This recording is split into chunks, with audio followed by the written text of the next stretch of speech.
നിങ്ങൾ ഇതുവരെ ഈ ചാനൽ സബ്സ്ക്രൈബ് ചെയ്തില്ല എങ്കിൽ ഉടൻ തന്നെ ഫ്രീ ആയി സബ്സ്ക്രൈബ് ചെയ്യുക. പുതുപുത്തൻ വീഡിയോകൾ അപ്പോൾ തന്നെ നിങ്ങളുടെ മൊബൈലിൽ ലഭിക്കുവാനായി അടുത്തുള്ള ബെൽ ഐക്കണും അമർത്തൂ.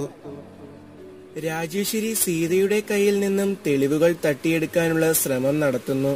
മെമ്മറി കാർഡ് ചോദിച്ചപ്പോൾ സീതയ്ക്ക് ഒന്നും അറിയില്ല. സീത തിരിച്ച് രാജേശ്വരിയെ കളിയാക്കുന്നു.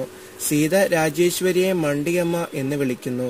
അതിനുള്ള ശിക്ഷയായി രാജേശ്വരി ദേവി സീതയെ കൊണ്ട് ഏത്തമിടിക്കുന്നു. രാജേശ്വരി പ്രതികാര ബുദ്ധിയിലാണ് അത് സീതയെ കൊണ്ട് ചെയ്യിപ്പിക്കുന്നത്.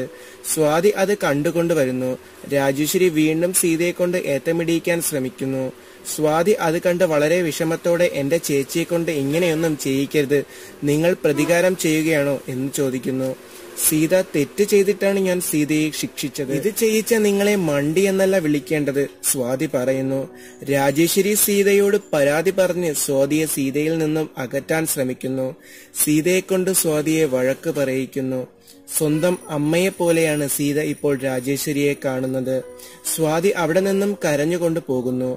സീത അഭിനയിക്കുകയല്ല, ആ തെളിവുകൾ ഇനി പുറത്തു വരികയുമില്ല, രാജേശ്വരി ആശ്വസിക്കുന്നു. സ്വാതി എതിർത്ത് സംസാരിച്ചതിനാലും സീതയേക്കാൾ അപകടം ഇപ്പോൾ സ്വാതിയാണെന്ന് അറിഞ്ഞതിനാലും സ്വാതിയെ ഒരു പാഠം പഠിപ്പിക്കാൻ രാജേശ്വരി വിചാരിക്കുന്നു.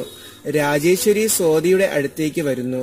നിനക്ക് സത്യങ്ങൾ തുറന്നു പറഞ്ഞ് എന്നെ ജയിലിലാക്കണം എന്നുണ്ടല്ലേ? എന്റെ മുഖംമൂടി നിനക്ക് വലിച്ചു കീറണമല്ലേ?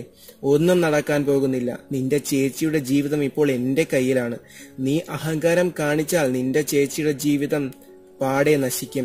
ഞാൻ ജയിലിൽ പോയാൽ സീതയ്ക്ക് എന്ത് സംഭവിക്കുമെന്ന് അറിയാമല്ലോ. സ്വാതിയെ അക്കാര്യം പറഞ്ഞ് രാജേശ്വരി ഭീഷണിപ്പെടുത്തുന്നു. തന്റെ ശക്തിയായിരുന്ന ചേച്ചിയെ ഓർത്ത് സ്വാതി പൊട്ടിക്കരയുന്നു. കല്യാൺ സീതയുടെ അരികിലേക്ക് വരുന്നു. സീതയുടെ ഈ അവസ്ഥ താങ്ങാനാവാതെ കല്യാൺ വിഷമിക്കുന്നു. കല്യാൺ സീതയോട് മനസ്സിൽ ക്ഷമ ചോദിക്കുന്നു. തന്നോട് ഞാൻ ഒരുപാട് തെറ്റുകൾ ചെയ്തിട്ടുണ്ട്, പക്ഷേ തന്റെ ഈ അവസ്ഥ എനിക്കൊരിക്കലും സഹിക്കാൻ കഴിയുന്നില്ല. അപ്പോൾ രാജേശ്വരി വരുന്നു. എനിക്ക് സീതയെ പഴയ അവസ്ഥയിൽ എത്തിക്കാൻ കഴിയും. ഞാൻ സീതയെ തിരികെ കൊണ്ടുവരും. സീത എനിക്ക് മകളെ പോലെയാണ്. അവളെ കണ്ടതു മുതൽ തന്നെ അങ്ങനെ തന്നെയാണ്. അതുകൊണ്ട് തന്നെയാണ് ഞാൻ അവളെ നിന്നെ കൊണ്ട് വിവാഹം ചെയ്യിച്ചത്. സീതയോട് വളരെ സ്നേഹമുള്ളതായി രാജേശ്വരി കല്യാണിനെ വിശ്വസിപ്പിക്കുന്നു. പിറ്റേ ദിവസം രാവിലെ സ്വാതി ഒരു സ്വപ്നം കാണുന്നു. സീത ഒരു ഉപ്പ് നൂലിൽ കെട്ടി സ്വാതിയുടെ ഉറക്കത്തിൽ കളിപ്പിക്കുന്നതായി സ്വാതി സ്വപ്നം കണ്ട് ഉണരുകയാണ്. സ്വപ്നം കണ്ട ഓർമ്മയിൽ അവൾ ചേച്ചിയെ ഓർക്കുന്നു.